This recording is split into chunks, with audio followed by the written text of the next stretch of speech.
যেখানে একজন আহলুত তাওহীদ থাকবে তার সামনে হাজার বেদাতি কখনো দাঁড়ানোর সক্ষমতা রাখে না, কারণ তারা আহলুস সুন্নাত ওয়াল জামাত।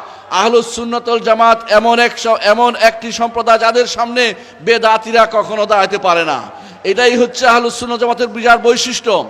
এখন বলতে পারে আহলুস সুন্নাহ এর সাথে জামাত কেন লাগানো হলো? জামাত লাগানো হয়েছে এই জন্য, জামার প্রথম দাবি হচ্ছে সাহাবায়ে কেরাম। তারা সাহাবায়ে কেরামকে ভালোবাসে, তাদের বিরুদ্ধে কথা বলে না, তাদের মতামত নিয়ে চলে। কোরআন এবং হাদিস বুঝার ক্ষেত্রে সাহাবায়ে কেরাম যেভাবে বুঝেছেন সেভাবে বুঝার চেষ্টা করে। আর তাদের অনুসারী, সাহাবাদের সুন্দর অনুসারী, ওয়াত্তাবিউনা লাহুম বিইহসান ইলা ইয়াউমিল কিয়ামা, কিয়ামত পর্যন্ত যারা সুন্দর অনুসরণ করবে সাহাবায়ে কেরামের, তাদেরকে বলা হবে জামা।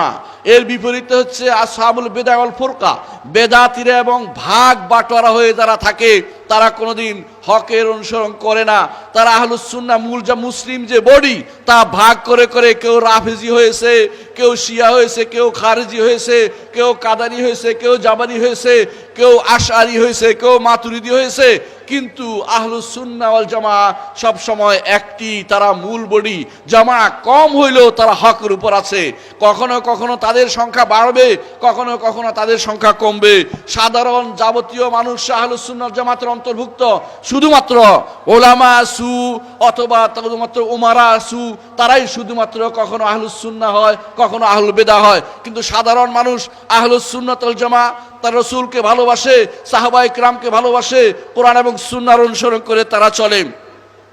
সুতরাং আমাদের মনে রাখতে হবে আহলুস সুন্নাহ ওয়াল জামাত হচ্ছে আসল যেই এমন একটি সম্প্রদায় যাদের ব্যাপারে রসুল বলেছেন ফিরকাতুন নাজিয়া, যারা রাসূলুল্লাহ সাল্লাল্লাহু আলাইহি ওয়াসাল্লামের অনুসারী। সুতরাং তাদের ব্যাপারে কথা বলার ক্ষেত্রে সাবধান হতে হবে। আজকে এই বিষয়টি নিয়ে কথা বলছি।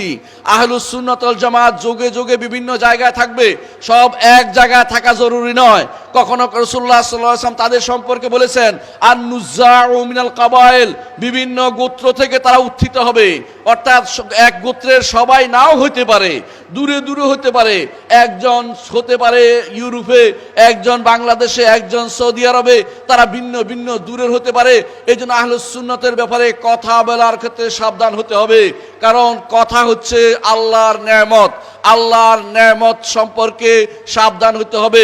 আপনাকে আল্লাহ তাআলা কথা বলার সুযোগ দিয়েছেন বলেই যেখানে সেখানে কথা বলবেন না, বরং আল্লাহ তাআলা বলে দিয়েছেন ওয়ালা তাকফু মা লাইসা লাকা বিইলম, যে বিষয়ে তোমার জ্ঞান নেই সে বিষয়ে কোনো কথা বলো না।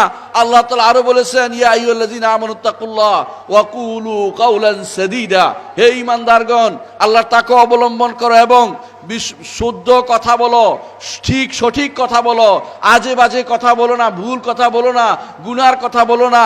এটা আল্লাহ তাআলা আমাদেরকে নিষেধ করে দিয়েছেন। আরো বলেছেন মা ইয়ালফিযু মিন কাওলিন ইল্লা লাদাইহি রাকিবুন আতীদ। আহলুস সুন্নাত ওয়াল জামাত বিশ্বাস করে কথা বললেই ফেরেশতারা লিখে নেয়। সুতরাং কথা বলার ক্ষেত্রে তারা খুব সাবধান হয়।